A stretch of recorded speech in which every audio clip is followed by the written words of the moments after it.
안녕하세요. 인썸니아라는 플랫폼 개발사와 핑거라는 프리랜서 개발자와 고객사를 위한 사스 플랫폼을 운영하고 있는 제임스입니다. 오늘은 계약서 작성 시 주의할 점에 대해서 영상을 만들어 봤는데요. 이 영상은 프리랜서 개발자와 외주 개발을 의뢰하려고 하는 고객사 모두에게 도움이 될 영상이니 많은 시청 부탁드립니다. 저희는 지금까지 프로젝트를 350개 이상 진행을 해왔고요. 계약서도 350개 이상 작성을 했다는 이야기죠. 저희는 계약서를 법무사의 검토를 받았고요. 그래서 저희 계약서에 있는 조항들과 그리고 프로젝트를 진행해보면서 그 계약서 조항의 의미가 어떤 것이었는지 한번 정리해보는 시간을 가지려고 합니다. 우선 개발자와 고객사 양쪽 다 용역을 진행하기로 했으면 계약서는 무조건 써야 합니다. 구두 협의를 하거나 이메일로 진행 여부를 논의하시고 확정 여부를 결정하실 수도 있겠지만 그걸 명시적인 계약서 형태로 하지 않으면 나중에 분쟁의 소지가 더 많이 생기죠. 계약서는 꼭 작성하시면 되고요. 꼭 만나서 도장을 찍을 필요는 없습니다. 모두 사인 같은 플랫폼을 이용하면은 그냥 PDF를 업로드해서 도장 이미지를 업로드를 하거나 아니면 서명 플랫폼에서 만들어주는 도장 이미지를 그대로 사용해도 법적 효력이 있는 것으로 알고 있고요. 직접 만나가지고 여러 장의 계약서 페이지를 막 접어가면서 간인, 접인, 도장 찍을 게 그냥 굉장히 많죠. 그런 것들을 할 필요가 없이 전자서명 플랫폼을 이용하는 게 훨씬 효율적입니다. 계약서에는 개발 범위가 명시가 보통 되어 있죠. 저희 같은 경우는 기획이 완료되어야 완전 상세한 기획이죠. 대략적으로 고객사가 간단하게 그린 기획이 아니라 곧바로 개발에 들어갈 수 있을 정도의 기획이 확정이 되어야 개발 견적이 정확하게 산출이 되고 그 다음에 개발 착수에 들어가고 있는데요. 기획을 하고 계약하기라고 적어놨는데 개발 비용이랑 개발 기간을 산출하기 위해서는 기획이 명확해야 하기 때문입니다. 그래서 아예 기획 계약을 먼저 하고 기획이 완료되고 그 다음에 견적이 산출된 다음에 그리고 개발 계약을 한 게 가장 안전한데요. 저희는 기획 견적을 따로 산출해서 안내를 하고 기획이 확정되면 개발 견적이 산출이 되고 그 다음 개발 견적서를 계약서에 대한 부록과 같은 형식으로 별도로 전달이 되고요. 이 견적서의 개발 기간이 같이 명시가 되어 있는 형태입니다. 정확한 기획을 확정하고 계약을 하시는 게 안전하다는 점. 이거는 고객사 쪽도 마찬가지고 개발자 쪽도 마찬가지입니다. 개발자 입장에서는 계약하는 시점에 나는 여기까지만 만들면 될 줄 알았는데 고객사가 원하는 게 그것보다 훨씬 많을 때 이제 끌려다니면서 개발을 해드려야 되는 경우가 생길 수 있고요. 반대의 경우에 고객사 입장에서 여기까지 만들어줄 줄 알고 계약을 진행했는데 개발자가 나는 여기까지만 만들기로 약속한 거다라고 하고 대응을 안 해줘버리는 경우가 생길 수가 있죠. 그래서 생각의 차이를 없애기 위해서는 어떤 걸 만들 건지가 결국 기획이잖아요. 기획이 확정이 되고 그 다음에 계약을 하시는 게 안전합니다. 저희는 기획을 먼저 진행하고 기획을 통해 산출된 견적서를 따른다 라고 이렇게 기획 단계와 개발 단계를 구분하고 있고요. 이렇게 단계적으로 진행을 하고 있어요. 다음에 계약서상에 또 명시되어야 되는 게 비용을 언제 지급받을 것인지 그리고 어떤 조건일 때 지급받을 것인지를 명시하게 되어 있고요. 저희는 핑거라는 툴을 이용하다 보니까 태스크 관리와 비용 청구를 동시에 하게 되면 저희가 하기로 했던 태스크를 여기까지 진행했고 여기에 대한 견적은 얼마입니다 라고 고객사에게 전달하고 그 기능을 구현된 게 확인이 되면은 그 금액만큼을 지급받는 형태로 하고 있어요.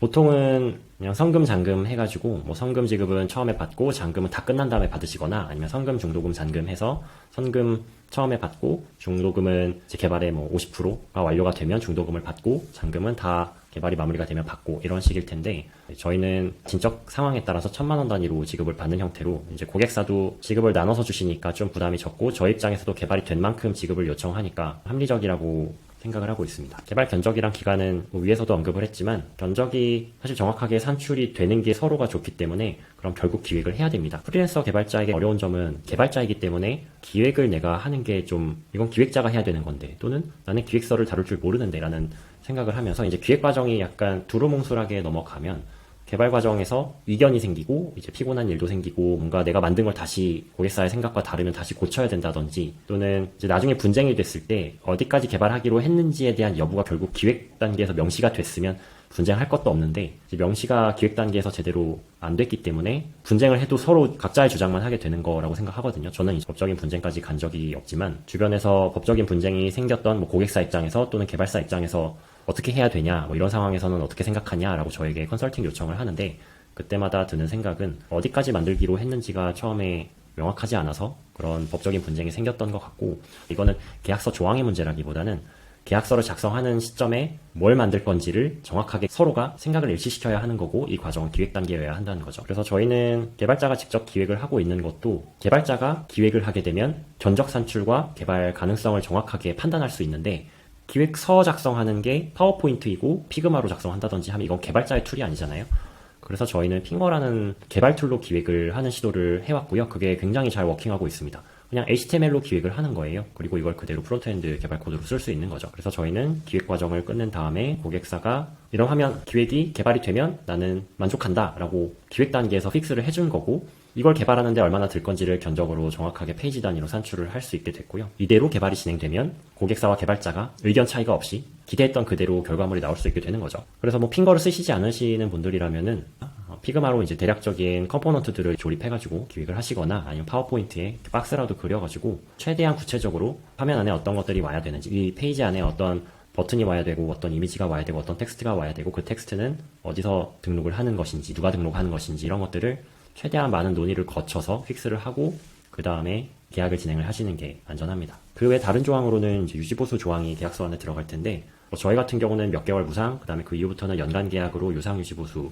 조항을 계약서 안에 같이 넣고 있고요. 유지보수 조항은 이제 개발이 끝났을 때 잔금을 다 받고 나서 어떻게 하기로 할지를 약속하는 것이고, 어떻게 보면 장기적으로 내 서비스를 대응해주기를 원하는 고객사 입장에서는 이게 안전장치가 되잖아요. 개발자 입장에서는 이거를 빼고 싶은 마음이 들 수도 있기는 한데 이 프로젝트 하나만 하고 끝낼 게 아니라면은 이 고객사를 장기적으로 만족시키는 게 굉장히 중요합니다. 그러니까 일단 계약 단계에서는 이 고객사에게 유지보수를 위해서 얼마의 비용을 지급을 하시면 언제까지는 안심을 하실 수 있다라고 신뢰를 줄 수 있는 측면도 있고, 그렇게 해서 계속 대응이 되면 이 고객사는 또 추가적으로 기능 구현 요청을 하실 거예요. 그럼 저희가 추가적인 매출이 되잖아요. 유지보수 조항을 나에게 비용이라고 생각하지 마시고 합리적인 금액을 산정을 하셔야 되고요. 유지보수 조항으로 좀 깡패짓을 하는 그런 개발 업체도 있다라고 알고 있는데, 저희도 유지보수 비용에 대해서 좀 많이 고민하고 산정을 했습니다. 이 정도 비용을 지불할 수 있는 고객이어야 저희가 지속적으로 대응이 가능하다라는 금액을 이제 각자 고민하셔가지고요. 이거를 산정을 하셔서 이거를 조항으로 넣어두시면은 고객사도 내가 이 정도 비용을 내면 앞으로 계속 이 개발자가 대응을 해주겠구나라고 안심을 할 수 있겠죠. 소유권이나 비밀 유지 조항 같은 경우도 기본적으로 들어갑니다. 근데 저는 이런 경우에도 이제 코드를 안 넘겨준다든지 돈을 더 줘야 코드를 준다든지 이런 거는 저는 사실 이해가 잘 안 되긴 했어요. 고객사에서 결국 내재화해서 인수인계를 받아 가시는 니즈가 분명히 있으시고, 또는 내가 계속 대응을 못하는 상황이거나 아니면 고객사가 개발사를 바꾸고 싶으실 수도 있잖아요. 그때 개발자가 코드를 넘겨주지 않으면 고객사는 방법이 없는 거예요. 이게 계약서 조항에 있든 없든 저는 코드의 소유권은 고객사에게 넘겨주는 게 맞다고 생각하고요. 비밀 유지 조항도 마찬가지입니다. 조항에 명시를 해두고 있지만 기본적으로는 고객사의 사업 정보라든지 아니면 이 고객사에게 개발했던 어떤 기획의 아이디어 같은 것들을 비슷한 동종 플랫폼에게 컨설팅을 해준다든지, 가령 저희 고객사 포트폴리오를 보고 같은 업계에 있는 분이 연락을 주셔서 비슷한 걸 만들려고 하는데 기존에 만들어봤으니 좀 잘 만드시지 않을까라고 이야기를 하시면 개발에 대해서는 그걸 만들 수 있는 기술력이 저희가 있기 때문에 기술적으로 비슷한 플랫폼을 만들기 위해 불가능한 점은 없지만 그 프로젝트의 기획적인 거를 저희가 새로운 고객사를 위해서 아이디어를 갖고 온다거나 저 서비스에서 이렇게 했으니 이렇게 하시는 게 어떻겠냐라고 말씀은 드리지 않고 있습니다.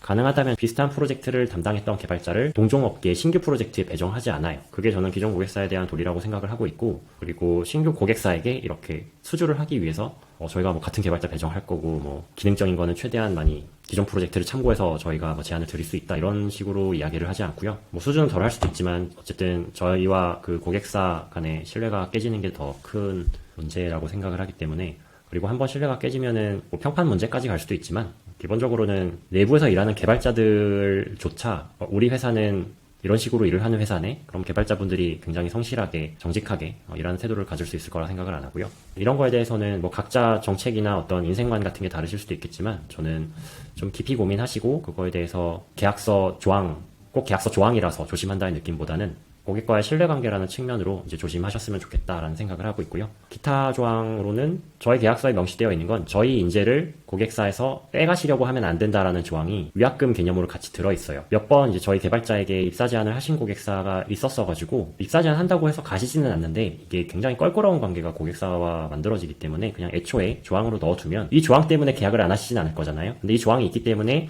이 개발자가 너무 잘 해줘서 데리고 오고 싶은데라는 생각이 들어도 이거 위약금이 너무 큰데 하면서 그냥 바로 포기하실 수 있으니까 어떻게 보면 떨어진 지갑을 만들지 않는 거죠.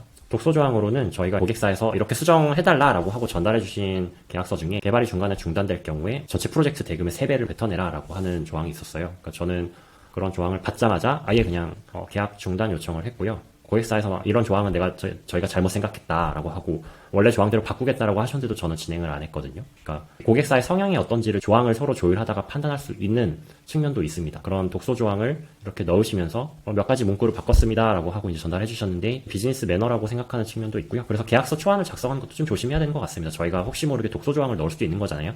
그러면 고객사는 그거에 대해서 이제 실망하실 수도 있는 거고, 그런 거는 혹시 그런 피드백이 왔다면 저희가 그 조항을 넣은 이유를 좀 고려해가지고 우리의 리스크만 방지할 수 있는 그런 좀 부드러운 조항으로 바꿀 필요가 있고요.